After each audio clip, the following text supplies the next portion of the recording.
중국 남부지방에 매일 폭우가 쏟아지면서 인명피해와 침수피해가 잇따랐습니다. 100년에 한 번 있을 만한 기록적인 홍수가 날 가능성도 제기되면서 문제는 앞으로 사흘은 더 비가 내린다는 겁니다. 기후위기, 인류가 막을 수 없을 거라고요? 최근 몇 년 새 비약적으로 심각해진 기후위기, 이미 몇백 년 전 내다본 인물이 있다는데요. 뉴들에서 함께 알아보겠습니다. 붉은 적군이 두려움에 창백해진다. 대양을 공포에 떨게 하리라. 약 400년 전 프랑스의 대예언가 노스트라다무스가 2024년을 향해 예언한 내용입니다. 많은 매체에서 붉은 적군을 중국으로 해석하여 바다를 사이에 두고 대치하고 있는 대만과 중국이 해양 전쟁을 여는 것 아니냐는 추측이 쏟아졌습니다. 하지만 현재 대부분의 사람들이 크게 주목하지 않았던 예언서의 앞 글귀가 더욱 눈에 들어옵니다. 메마른 땅은 더욱 메말라가고 큰 홍수가 일어나리라. 전염병이 창궐에 매우 심각한 기근이 닥칠 것이다. 얼핏 새삼스럽지 않아 보이는 이 문구가 2024년을 한 해를 대표하는 문구가 될 수도 있다는 전문가들의 평가가 나오고 있습니다. 한 남성이 나룻배를 타고 있습니다. 나룻배를 타는 곳은 호수나 저수지가 아닌 집 앞, 전신주 사이로 노를 젓는 모습은 위태롭게 보입니다. 하늘에서 내려다본 장면은 더욱 처참합니다. 도시 전체가 물에 잠겼고 간혹 높이 솟은 나무만이 보이고 있어 흡사 아마존강 유역을 보는 것 같은 착각을 불러일으킵니다. 지난 21일 기록적인 홍수를 맞은 중국 광둥성의 모습입니다. 이날 광둥성 강수량은 600을 넘겨 현지 매체에서는 이를 두고 100년에 한 번 있는 홍수가 왔다고 보도하였습니다. 광둥성 수자원 당국은 주요 강들이 범람할 경우 남한보다 큰 광둥성 전체가 물에 잠길 수 있다고 우려했습니다. 하지만 여러분, 중국의 100년 만의 홍수라는 말은 이전에도 들어본 적 있지 않으신가요? 맞습니다. 최근 중국은 해마다 빠짐없이 초대형 홍수로 골머리를 썩이고 있습니다. 2020년에도 중국은 전국적으로 기록적인 홍수를 맞아 일명 산샤댐 붕괴 위험설도 나돌았던 적이 있습니다. 당시 산샤댐은 10개 수문을 모두 개방했음에도 무지막지하게 밀려드는 강수량을 감당하지 못해 댐 모양의 변형이 오고 외부 균열이 발생하는 등 만약 붕괴하면 장강 하류 몇 개 도시가 소멸하는 중국 최악의 재앙이 터질 수도 있다는 우려가 있었는데요.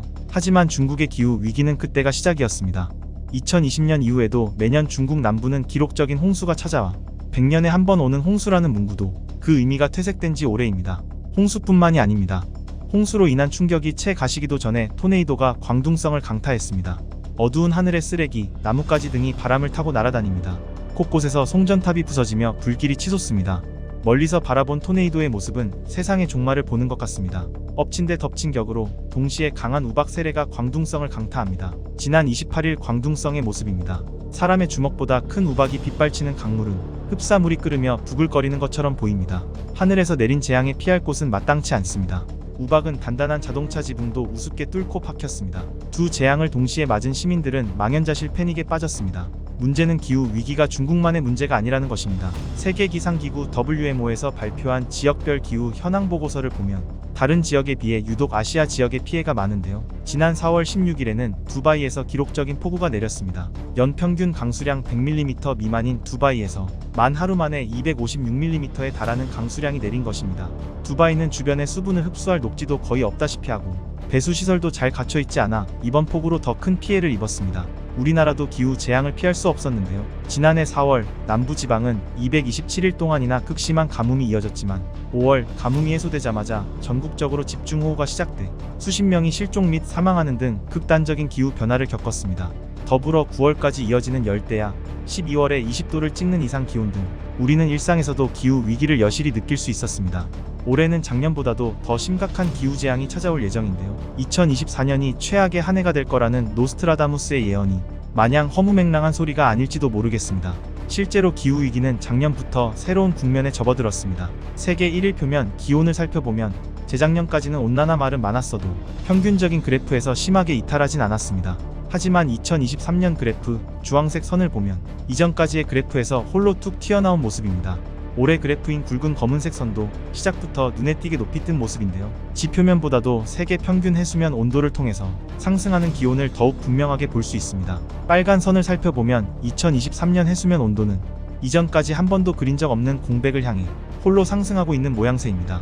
여러 지표에서 이전까지 볼 수 없었던 극단적인 변화가 나타나 학계에서는 기후 위기가 임계점을 넘어 인류의 노력으로 개선할 수 없는, 사실상 해결 불가능한 상황에 다다른 것 아니냐는 절망적인 추측이 조심스레 나오고 있습니다. 결국 인류는 폭주하는 기관 열차에 탑승해버린 걸까요? 지금의 상황에 우리가 할 수 있는 최선은 과연 무엇인지 여러분들의 생각은 어떠신가요?